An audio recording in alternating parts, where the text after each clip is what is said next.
বুধবার কালীঘাটের বৈঠক থেকে দলনেত্রী মমতা বন্দ্যোপাধ্যায় খড়গপুর ২ নম্বর ব্লকের সভাপতি হিসেবে পুনরায় ত্রিশিত মাইতির নাম ঘোষণা করেছেন।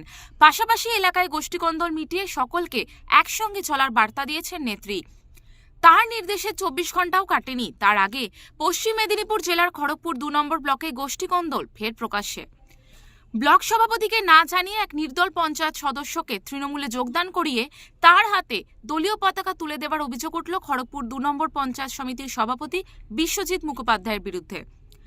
জানা গেছে, খড়গপুর ২ নম্বর ব্লকের ভাটাচক বুথের নির্দল পঞ্চায়েত সদস্যকে বৃহস্পতিবার দুপুরে মাধবপুর দলীয় কার্যালয়ে যোগদান করানো হয়। আর এই ঘটনা প্রকাশ্যে আসার পর ক্ষোভে ফেটে পড়েছেন ব্লক তৃণমূলের সভাপতি ত্রিশিত মাইতি। আমাকে না জানিয়ে আজকে যোগদান হয়েছে। আমি সবেমাত্র খবরটা শুনলাম।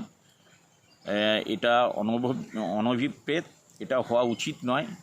কারণ গতকাল মাননীয় মুখ্যমন্ত্রী এবং দলের সর্বভারতীয় সভানেত্রী মমতা বন্দ্যোপাধ্যায় এবং সর্বভারতীয় সাধারণ সম্পাদক অভিষেক বন্দ্যোপাধ্যায়, রাজ্য তৃণমূল কংগ্রেসের সভাপতি মাননীয় সুব্রত বক্সী সহ জেলার সমস্ত নেতৃবৃন্দ, মন্ত্রী মহোদয় সকলের উপস্থিতিতে আলোচনা হয়েছে।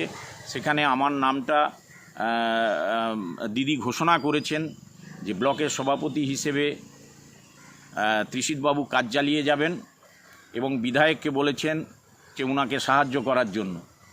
কিন্তু তারপরেও জয়েনিং করানো হয়েছে, এটা আমি সমর্থন করি না। লোকসভা ভোটের আগে তৃণমূলের গোষ্ঠীদ্বন্দ্বে উত্তাল রাজনৈতিক মহল। পশ্চিম মেদিনীপুর থেকে সায়ন মাইতির রিপোর্ট, ওঙ্কার বাংলা।